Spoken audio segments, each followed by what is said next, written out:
Bien, les cuento que el 14 de noviembre fue el Día Mundial de la Diabetes, una enfermedad realmente para concientizar acerca de la prevención.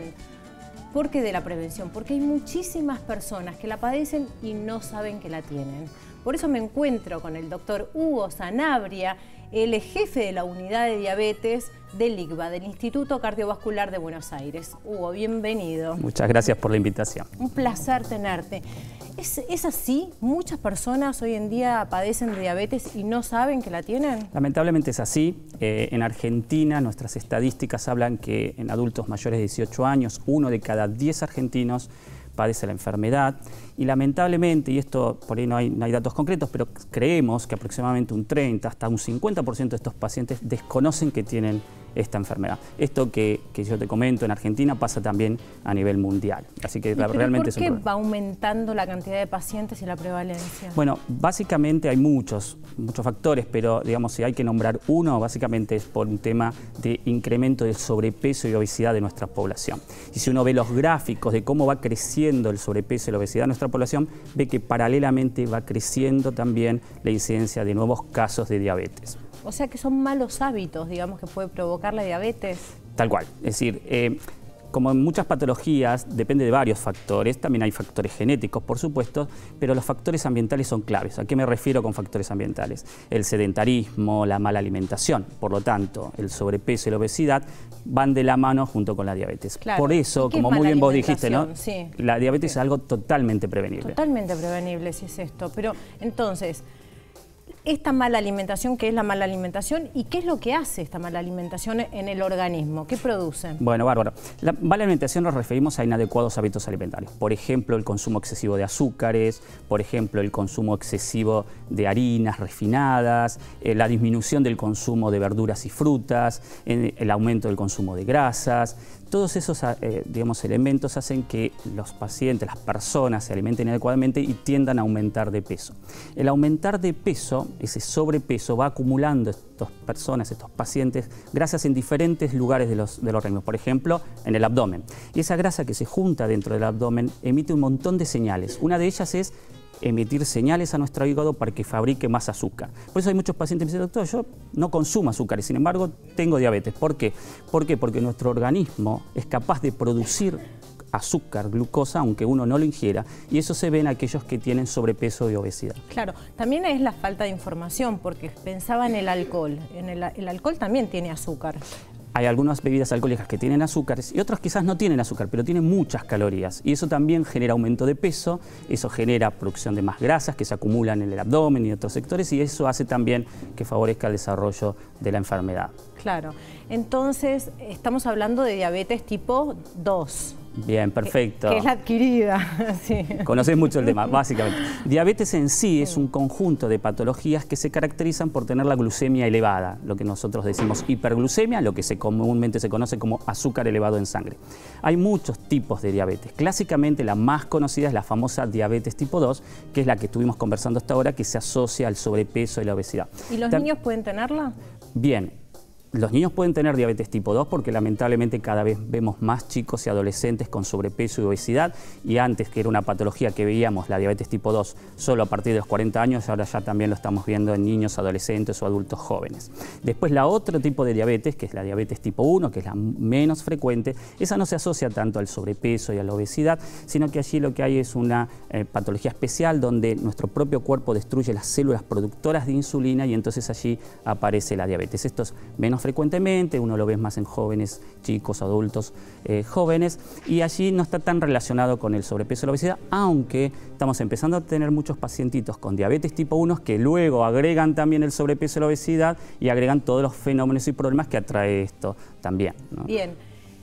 ¿Y la enfermedad de la diabetes puede traer enfermedades cardiovasculares? Bien, uno de los principales factores de riesgo para diferentes enfermedades cardiovasculares es la diabetes.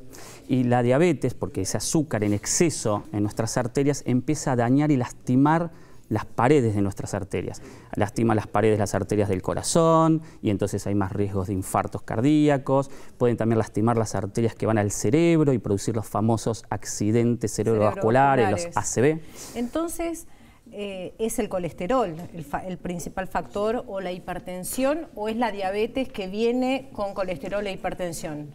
Perfecto, en realidad es la suma de todos estos elementos. Es lo que nosotros ahora llamamos técnicamente síndrome metabólico, es decir, la glucemia un poco alta, la presión un poco alta, los triglicéridos en sangre o el colesterol alto, todos esos, la presión alta, todos esos elementos en forma conjunta favorecen el desarrollo de estas patologías cardiovasculares. Ajá. ¿Y el tratamiento cómo sería? ¿Caes en la medicación, seguro? No, en realidad hay varios tratamientos, pero los pilares básicos nosotros decimos que son 4. Uno es la alimentación saludable. Tenemos que aprender a comer sano, desde chicos para prevenir la aparición de diabetes y si ya tenemos diabetes, para prevenir las complicaciones de la diabetes. Segundo, la actividad física. Dejar de ser sedentarios, movernos más. Tercero, y ahí las arterias ahí primero mejoran los factores de riesgo, porque si hago actividad física la presión se normaliza, los colesterol y los triglicéridos bajan, la glucemia baja y además nos favorece también, independientemente de todo esto, nos favorece también a nuestra circulación.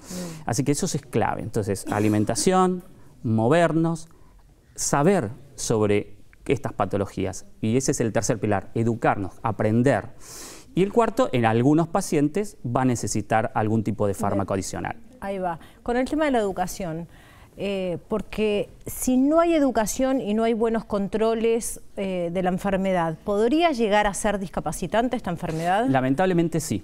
Lamentablemente la diabetes no controlada adecuadamente puede causar ceguera, es una de las causas más comunes de ceguera en el adulto, puede causar amputaciones y la diabetes lamentablemente es la primera causa de amputación no traumática, no debido a accidentes en el mundo. ¿También por las arterias tapadas? Es por la suma de cosas, de arterias tapadas y además porque la diabetes no controlada durante mucho tiempo también afecta la sensibilidad en las piernas, en los pies. Entonces se suma la falta de sensibilidad, hay pacientes que por ahí se lastiman y no se dan cuenta porque no existe el dolor como alarma y eso sumado que le falta la irrigación hace que esas heridas no se curen y pueden llevar a problemas mayores, hasta inclusive la amputación.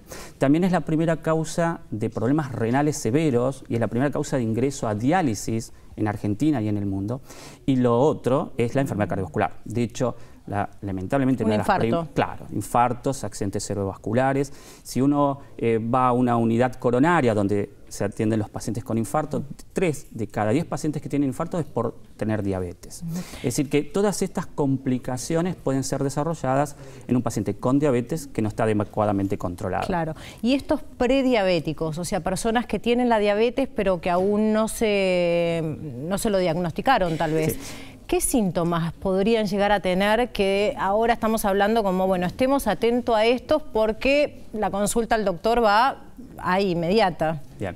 Bueno, primer gran concepto es que en la mayoría de los casos la diabetes no produce síntomas. La producción de síntomas clásicos que uno puede escuchar, por ejemplo, es famoso decir la diabetes muy alta produce muchas ganas de hacer pis o mucha sed o pierden de peso que te pican los dedos. Exacto, hay una serie de síntomas. Eso existe, pero eso se ve en los pacientes que tienen un debut muy agudo, con muy altas elevaciones de glucosa en sangre. La mayoría de las veces eso no ocurre.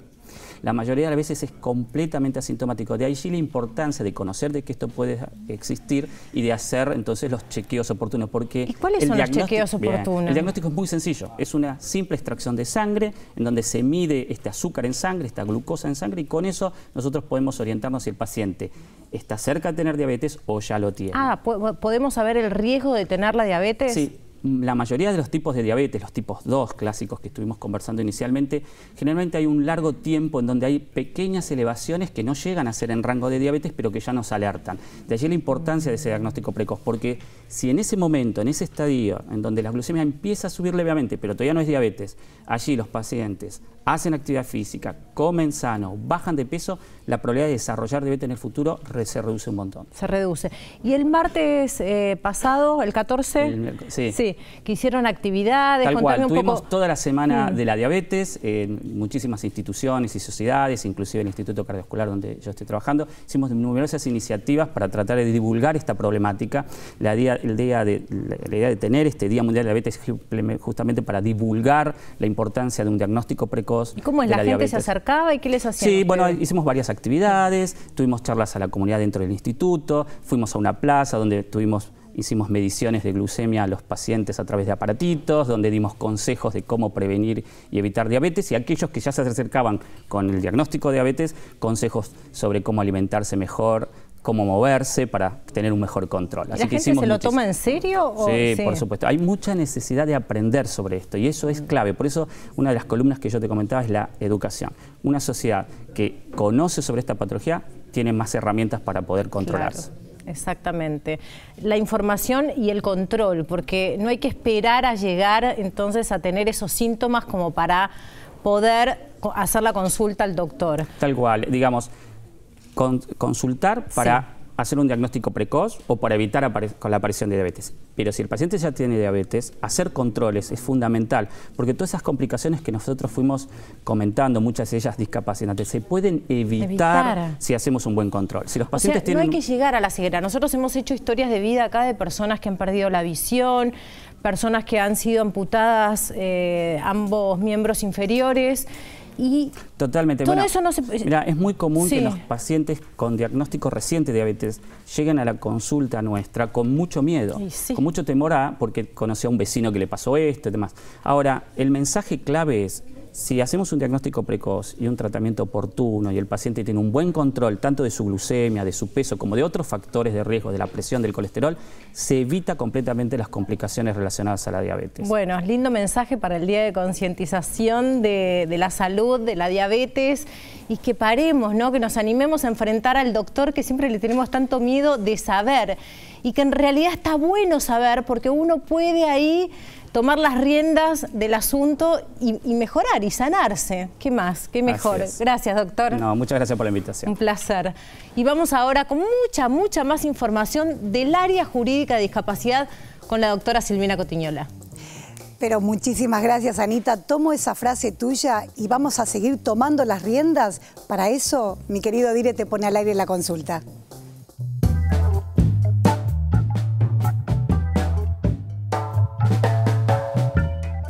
Estimada doctora Cotiñola, soy Claudia, mamá de un niño de 6 años con TGD.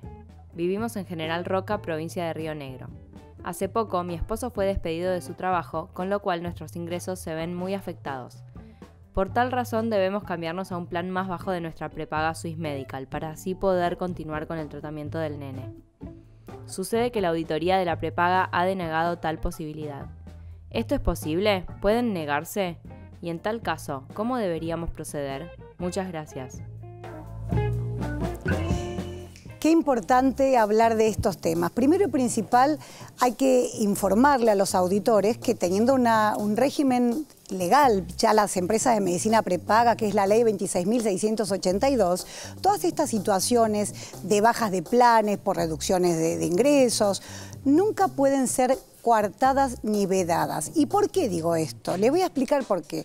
Esa ley prevé específicamente que los afiliados sea un trabajador activo que a su vez revista o se encuentra afiliado a un efector de la Seguridad Social, puede pagar una cuota superadora e ingresar a una de las medicinas prepagas como la suya.